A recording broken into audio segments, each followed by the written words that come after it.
वो समस्या नहीं जाने वाला। आप चाहे जो उपाय कर लें, जब तक आप सटीक उपाय नहीं करेंगे, और सटीक उपाय तभी हो सकता है दोस्तों जब तक आप जड़ तक, तह तक, किसी समस्या के तह तक ना पहुंचे, तब तक आपका निदान असंभव है। बहुत सारे लोग प्रश्न बस पूछते हैं कि मेरा यह कार्य कब सिद्ध हो जाएगा।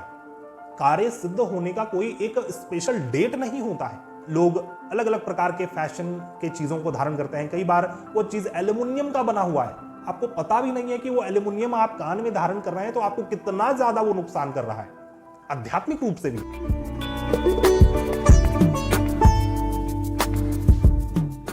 नमस्कार, एस्ट्रोलॉजी के अपने चैनल वेद सार संसार में आपका स्वागत है। मैं हूं आचार्य डॉक्टर मोहित। आप सभी से यह प्रश्न पूछना चाहता हूं, एक सच्चा ज्योतिषी कौन है? क्या वह जो आप सभी को नित्य प्रतिदिन एंटरटेन करता है, या फिर कोई बड़ी भविष्यवाणी कर बहुत ज्यादा नेम फेम में आ जाता है? मैं आपको बतलाना चाहूंगा, एक सच्चा ज्योतिषी वह है जो आपके समस्याओं को समझते हुए आपके समस्याओं का पूर्ण रूप से निदान दे सके ज्योतिषीय ज्ञान को लेकर।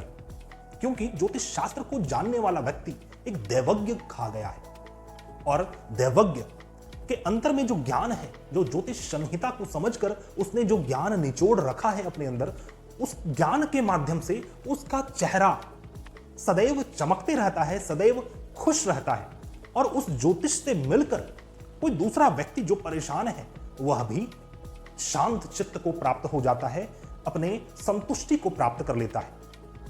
ज्योतिष शास्त्र आपको यह नहीं बतलाता कि आपकी शादी नहीं हो रही, या फिर आपके बच्चे नहीं हो रहे, आपकी नौकरी नहीं लग रही, तो आप ये करें और आपका नौकरी लग जाएगा, आपकी शादी हो जाएगी। अपितु ज्योतिष शास्त्र आपके जितने भी जन्म हो चुके हैं, उन जन्मों में आपने जो कर्म संचित किए हैं, उस संचित कर्म के आधार पर अभी आपको इस जीवन में किस प्रकार से आपको आगे बढ़ना है कि आप उस संचित कर्म को नाश कर सकें और दोबारा कोई वैसा कर्म संचित ना हो, चाहे तो शुभ या फिर अशुभ।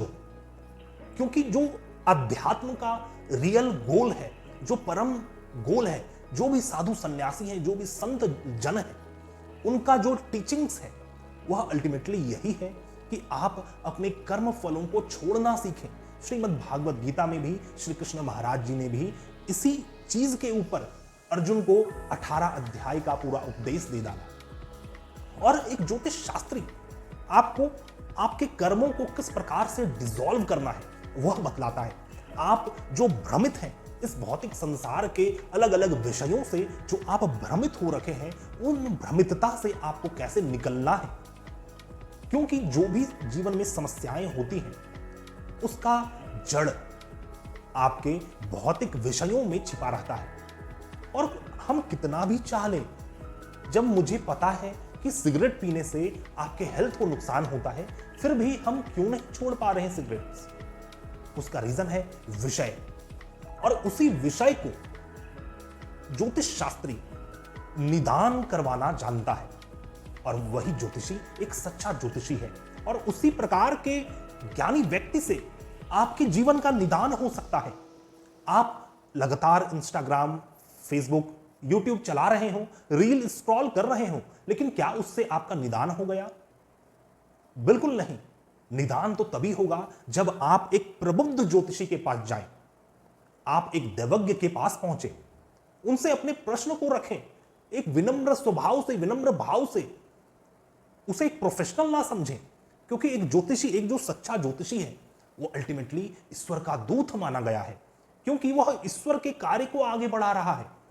ईश्वर ने जो अपने धर्म शास्त्र, धर्म ग्रंथ में जो ज्ञान दिया है, उस ज्ञान का जो प्रैक्टिकल स्वरूप है वह एक ज्योतिषी है। क्योंकि वह आपको इस भौतिक संसार से कैसे निकलना है, अपने कर्तव्य कर्मों को करते हुए किस प्रकार से ईश्वर तक पहुंचना है, वहां तक पहुंचा सकता है।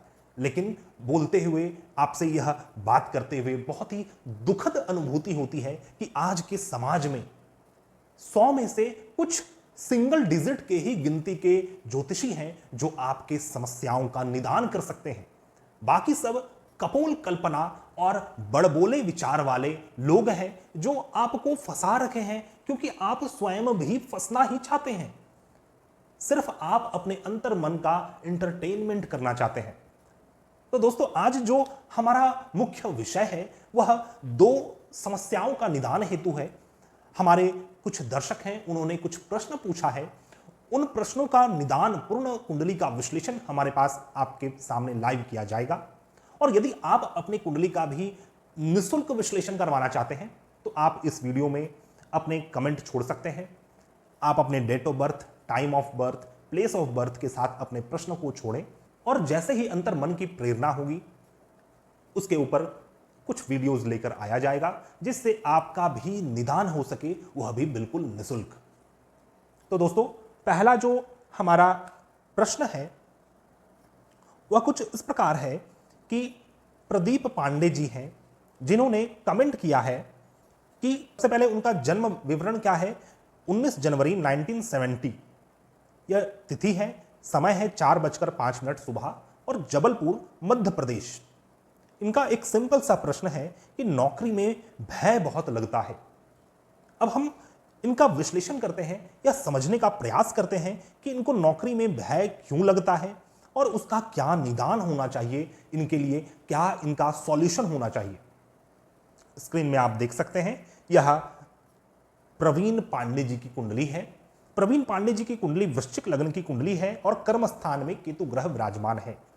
कर्मेश सूर्य ग्रह मकर राशि में होकर इनके तृतीय भाव में शुक्र ग्रह के साथ विराजमान है। शुक्र ग्रह द्वादशेश है और साथ में सप्तमेश है। तो यहां पर जो इनका प्रश्न है कि नौकरी में भय बहुत ज्यादा लगता है। नौकरी को हमें दशम भाव से देखना है, 10th हाउस से देखना है। इनके दशम भाव में केतु ग्रह विराजमान है, और जब भी दशम भाव में केतु ग्रह विराजमान रहते हैं, जातक का करियर बहुत ज्यादा अस्त व्यस्त रहता है।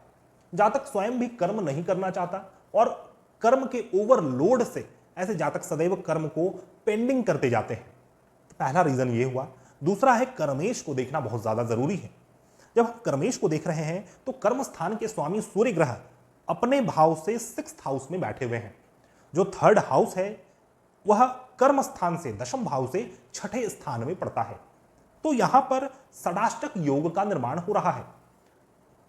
जब भी किसी भाव के स्वामी अपने से 6ठे या फिर अष्टम में बैठे रहें तो उस भाव के स्वामी के साथ उस भाव का षडाष्टक योग का निर्माण हो जाता है। यही कारण है कि ऐसे जातक के कर्म स्थान में सदैव बाधाएं आती रहती हैं, सदैव रुकावटें आती हैं।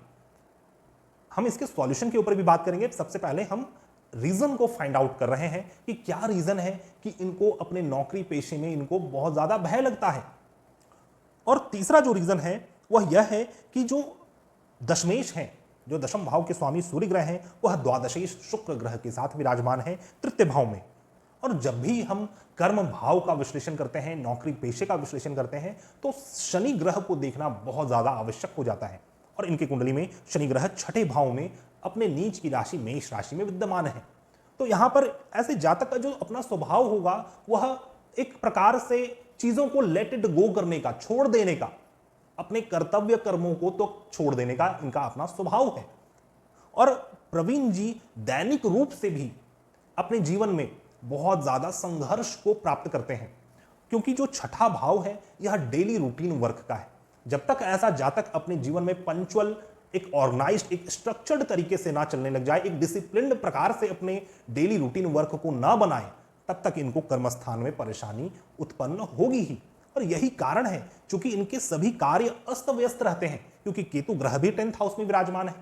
10th हाउस में केतु वाला जातक कभी भी अपने रोल्स एंड रिस्पॉन्सिबिलिटीज को अपने कंधे पर नहीं उठाता है।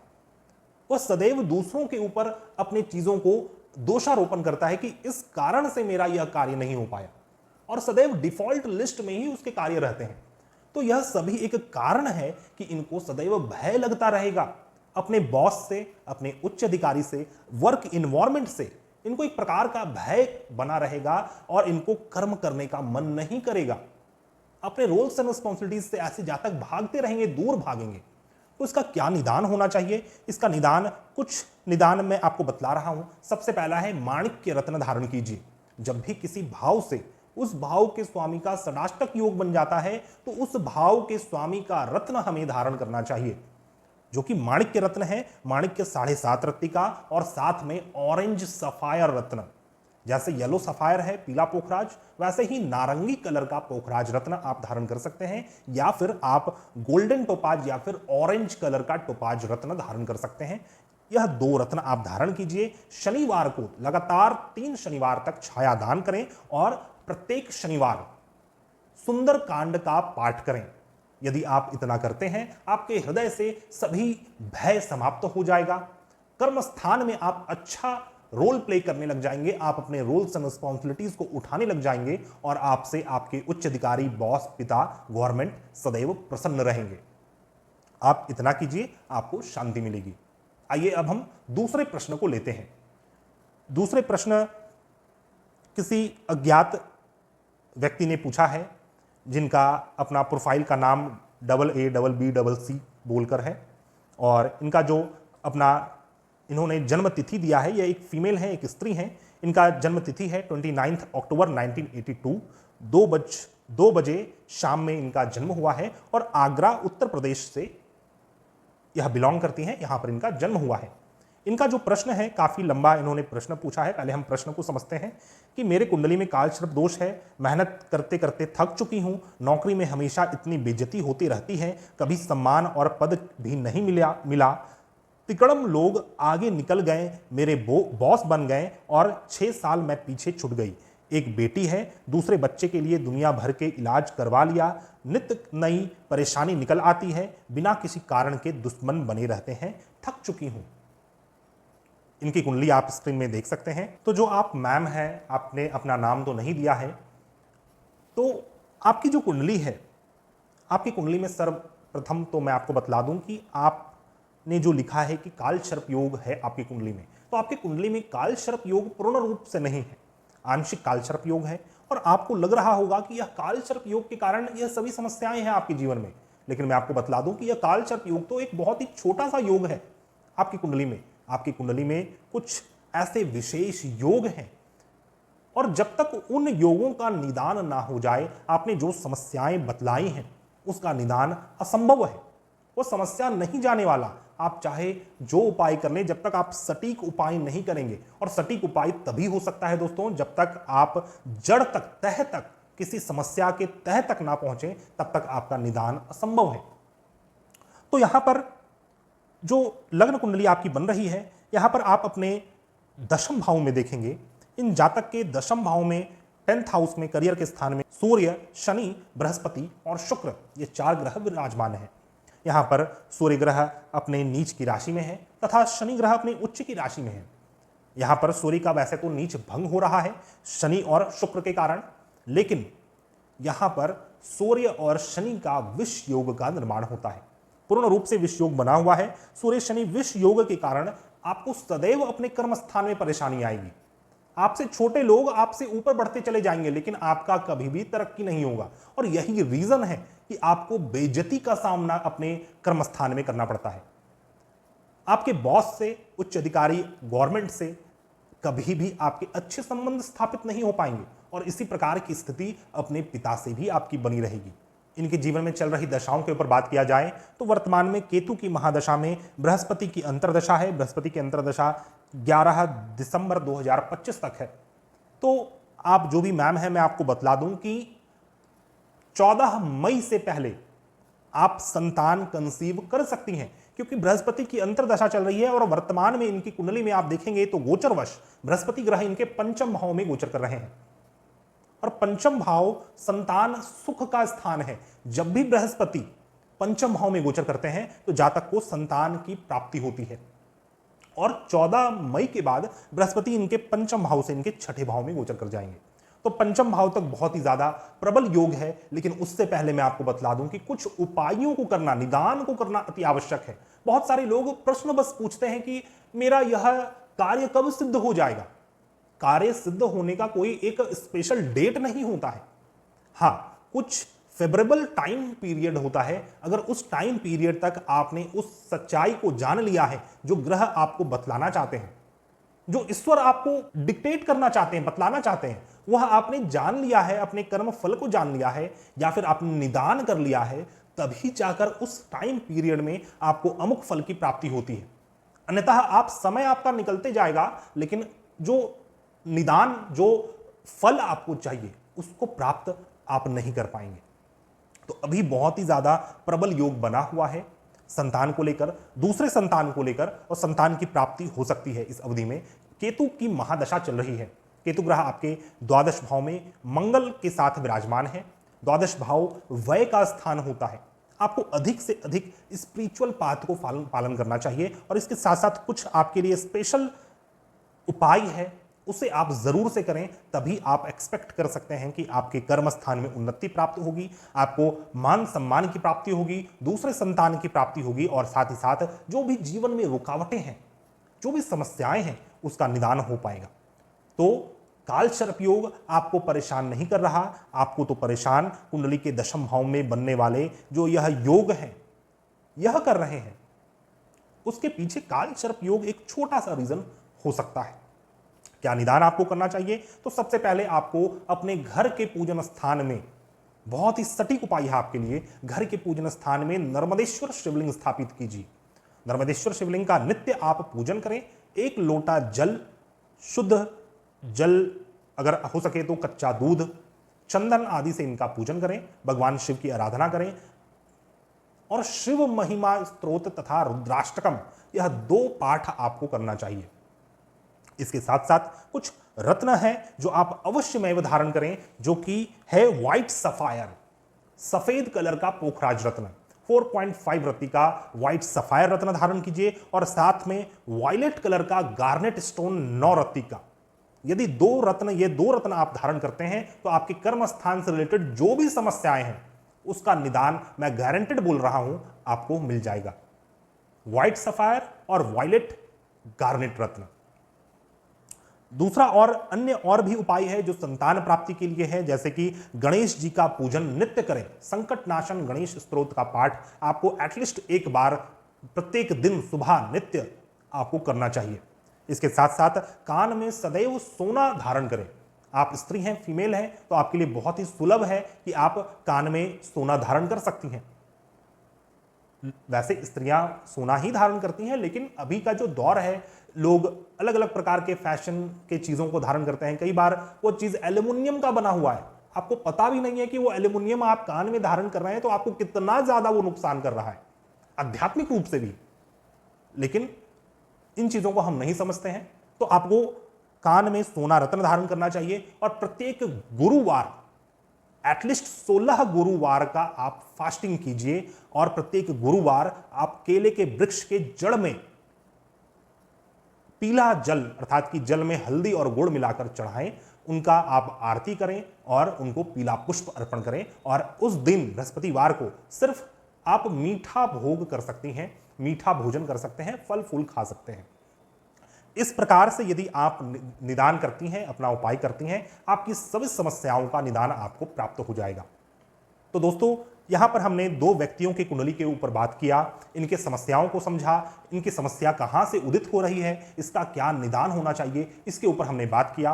आशा करता हूं वीडियो आपको पसंद आया होगा। यदि आप भी अपनी कुंडली का निःशुल्क विश्लेषण करवाना चाहते हैं, तो आप हमें कमेंट में अपने जन्म विवरण के साथ अपनी समस्याओं को लिख सकते हैं। यदि आप हमारे पास से अपॉइंटमेंट लेना चाहते हैं, अपनी कुंडली का संपूर्ण विश्लेषण, बृहद विश्लेषण करवाना चाहते हैं, तो आप हमें कांटेक्ट करें और आप इस सुविधा को प्राप्त करें। मिलते हैं हम नए वीडियो में, तब तक के लिए धन्यवाद। जय हिंद।